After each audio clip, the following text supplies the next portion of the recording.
LC MPSI, juga Ustadz Fahrul Rizki ya. Juga guru kita Ustadz Hafidz Hurmat, segenap jamaah yang senantiasa dimuliakan Allah. Puji dan syukur kita panjatkan kehadirat Allah Subhanahu wa ta'ala yang telah melimpahkan anugerahnya sehingga pagi ini kita bisa bersilaturahim di tempat ini. Semoga apa yang kita laksanakan, apa yang kita niatkan senantiasa mendapatkan ridhonya. Salawat teriring salam semoga tetap tercurah atas junjungan kita Nabi besar Muhammad Sallallahu Alaihi Wasallam, juga para keluarga, sahabat serta pengikutnya.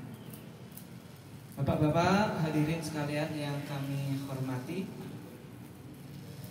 beberapa waktu yang lalu, tepatnya hari Senin tanggal 21 November, kita diingatkan oleh Allah dengan salah satu ayatnya, yaitu Zaharal fasadu fil barri wal bahri bima kasabat aydin nas. Adapun kerusakan di muka bumi maupun di dasar laut itu semua karena ulah tingkah laku manusia. Ayat-ayat Allah itu ada yang qauliyah, ada juga yang kauniyah. Kalau yang qauliyah yang seringkali kita baca yaitu Al-Qur'anul Karim.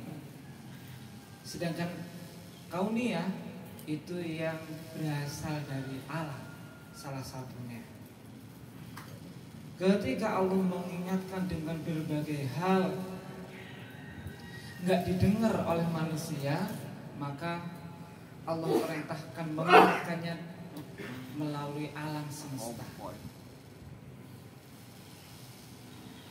Terkait dengan itu sebenarnya adanya musibah, adanya bencana alam itu disebabkan oleh berbagai hal.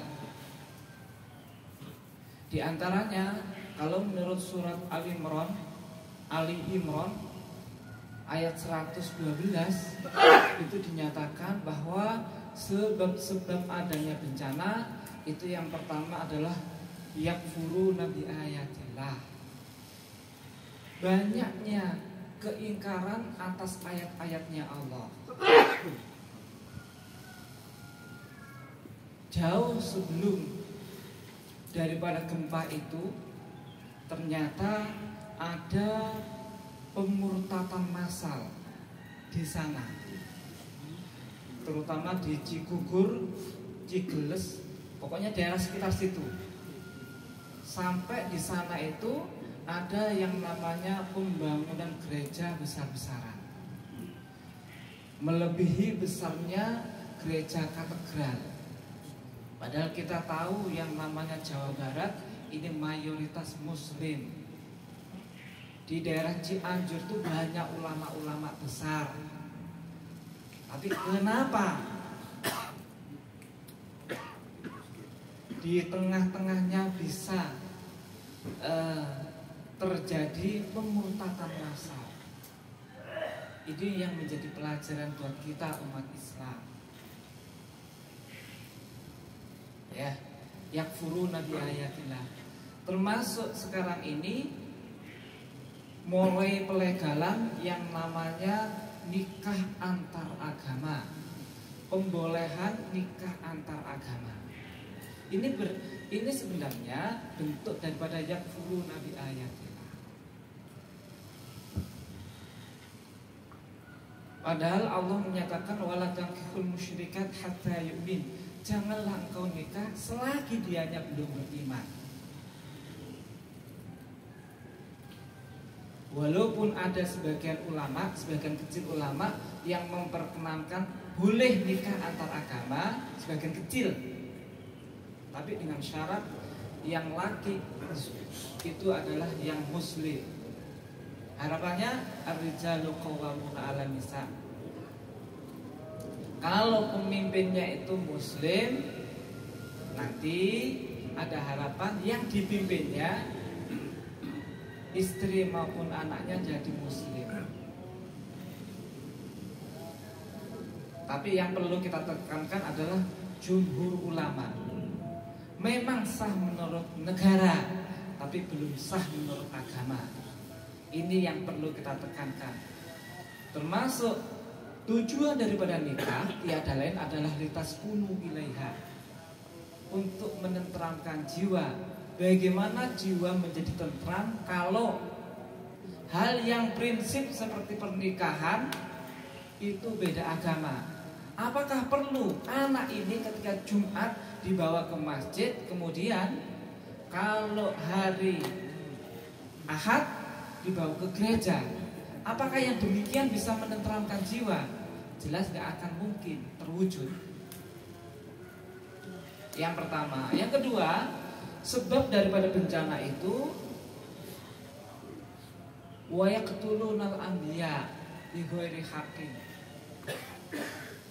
pembunuhan kalangan para nabi tanpa adanya alasan yang hak. Termasuk penafsirannya, ada sebagian ulama yang menafsirkan pembunuhan para ulama itu bisa pembunuhan akan ajaran-ajarannya. Ajaran-ajaran para nabi itu dihentikan, dipangkas. Nah, ini yang perlu kita antisipasi. Makanya di sono sini itu masih ada namanya peringatan Maulid. Tujuannya tiada lain adalah menghidupkan sunnah-sunnahnya Rasulullah. Tujuannya tiada lain adalah untuk meningkatkan rasa mahabbah, rasa cinta kita ke hadirat Rasulullah. Memang sih kita sama Rasul sebenarnya bedanya hanya dikit, ya. Beda kita sama Rasul itu hanya dikit. Kalau Rasul itu kan dikit makan, kalau kita dikit-dikit makan. Kalau Rasul itu tidurnya dikit, kalau kita dikit-dikit tidur. Rasul itu dikit marahnya, itu hanya sesuatu yang sekiranya agama Allah diganggu baru marah. Kalau kita dikit-dikit marah. Sebenarnya kita dikit sih bedanya dengan Rasul. Melalui momen Maulid itu harapannya bisa meningkatkan rasa cinta, sekaligus kita bisa meneladani akhlak Rasul. Yang ketiga, bima asaw. Ini banyak kezoliman, banyak kemungkaran di muka bumi, terutama di Indonesia. Termasuk yang dilakukan oleh para pejabat tentunya. Perhatikan saat ini kita mencari yang namanya keadilan itu susahnya luar biasa. Memang ada pasalnya, pasal 27 UUD 45, bahwa kita di hadapan hukum itu sama. Tapi dalam pelaksanaannya, penegak hukum yang namanya hakim itu nggak bisa menegakkan keadilan. Kenapa? Hakim yang ada sebenarnya, hakim itu artinya bijaksana. Cuman hakim yang ada di negeri ini seakan-akan hakim hubungi aku kalau ingin menang. Hakim hubungi aku kalau ingin menang. Jadi kalau nggak menghubungi, dia nggak akan menang. Dia dibantu dengan jaksa, pinjak maksa lagi. Pengacara, pengangguran, banyak acara. Pengacara yang ada di negeri ini membela yang bayar, bukan membela yang benar. Ini sebenarnya sudah kemungkaran, kezoliman sebenarnya. Dia punya senjata, Pak. Senjatanya apa? KUHP. Kasih uang habis perkara.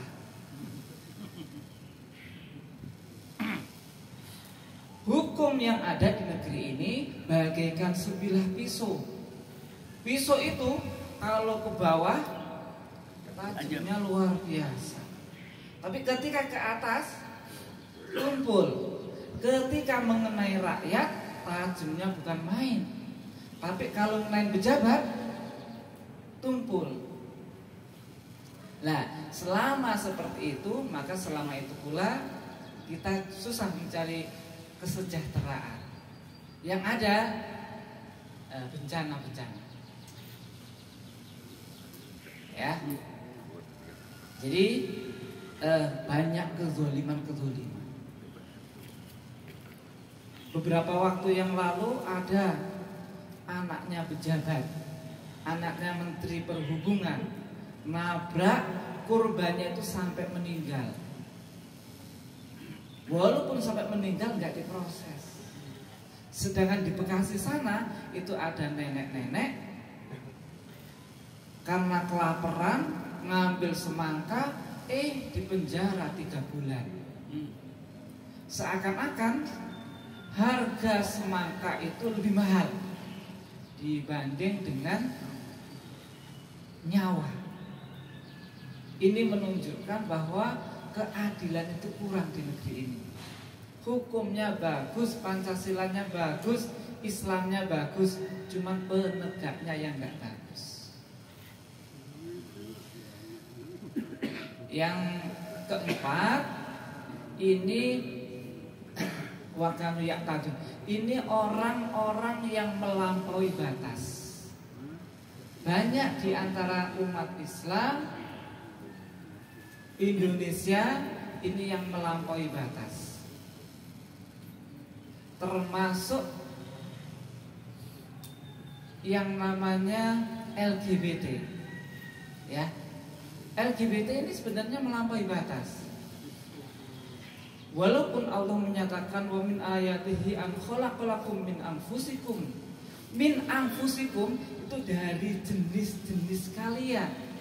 Allah ciptakan, salah satu tanda-tanda kebesaran Allah itu diantaranya adalah Allah ciptakan kita berpasang-pasangan dari jenis kita.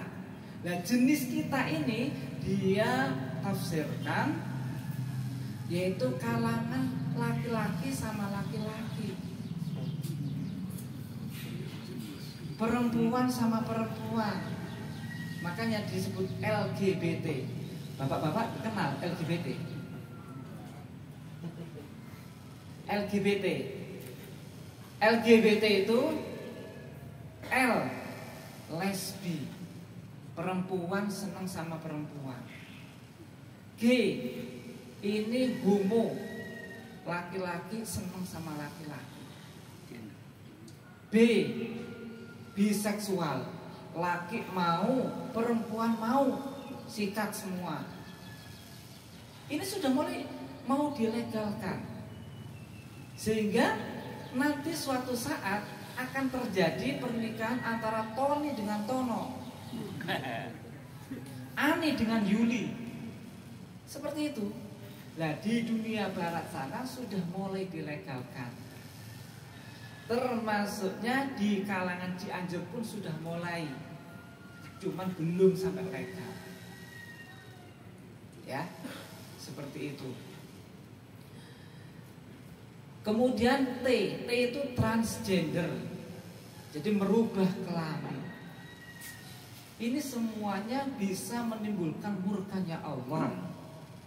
LGBT yang terjadi, L yang lesbi ini bisa menyebabkan longsor. G jadi gempa. B banjir. T tsunami.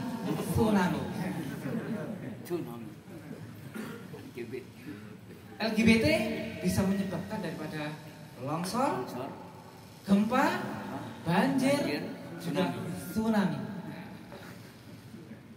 Oleh karenanya jangan sampai kita melampaui batas, sampai diingatkan sama Allah dengan musibah yang demikian. Oleh karenanya orang-orang yang beriman ketika ada musibah bisa menyikapinya dengan bijak, ya. Karena musibah yang ada ini semata-mata bisa jadi peringatan, bisa juga ujian, bisa juga merupakan azab. Jangan langsung divonis serta-merta bahwa ini azab. Di sana juga ada yang namanya pesantren, kurbannya pesantren. Bahkan ada yang meninggal, padahal di sini banyak orang yang soleh. Oh, azab ini, jangan difungsikan seperti itu. Tapi menurut Profesor Dr. M. Quraisyihab, kok di tempatnya ini sudah beriman, dia sudah taat, kok kena musibah juga? Yang seperti itu ditafsirkan, walaupun dia beriman, walaupun dia taat, pasti punya yang namanya kesalahan, punya yang namanya dosa. Daripada kelak di akhirat itu dihisab, diproses sama Allah, mendingan ditebus melalui adanya gempa di muka bumi. Jadi bukan semata-mata azab. Azab ini bagi mereka yang melakukan kemungkaran, ya, bagi mereka yang melakukan kemungkaran. Bagaimana kalau yang di sana itu kok selamat? Sudah nggak pernah sholat, nggak pernah ibadah, melakukan kemungkaran terus, tapi kok selamat dari gempa itu? Yang demikian itu ditafsirkan, walaupun dia belum beribadah, walaupun dia melakukan kemaksiatan, walaupun demikian pasti dia pernah berbuat baik kepada makhluk Allah, entah keluarganya, entah makhluk yang lainnya. Daripada kelak di akhirat nanti minta balasan pahala di sisi Allah, mendingan dikasih di dunianya dengan keselamatan itu. Sehingga dengan adanya gempa itu, kita orang-orang yang beriman senantiasa bisa meningkatkan kualitas keimanan kita kehadiran Allah Subhanahu wa Ta'ala. Jadi yang harus kita antisipasi, introspeksi, bermuhasabah, bahwa yang menyebabkan adanya murka Allah, adanya bencana alam itu bisa disebabkan karena kekafiran, ya, kemungkaran. Yang kedua, karena banyaknya pembunuhan, ya, termasuk ajarannya. Kemudian yang ketiga, karena banyaknya kezoliman. Yang keempat, ini disebabkan karena banyaknya golongan kita, kelompok kita yang yang melampaui batas. Sehingga kita harus menyikapinya dengan bijak, yaitu pendekatan diri ke hadirat Allah Subhanahu wa Ta'ala. Mudah-mudahan sekelumit yang tersampaikan ada guna dan manfaatnya. Mekaten ingkang saged kawula aturaken, wabil anggen kawula matur wonten kirang langkung pun nyuwun gungipun pangapunten. Kertos Pak. Kertos nggih. Akhirul kalam, billahi taufik wal hidayah. Assalamualaikum warahmatullahi wabarakatuh.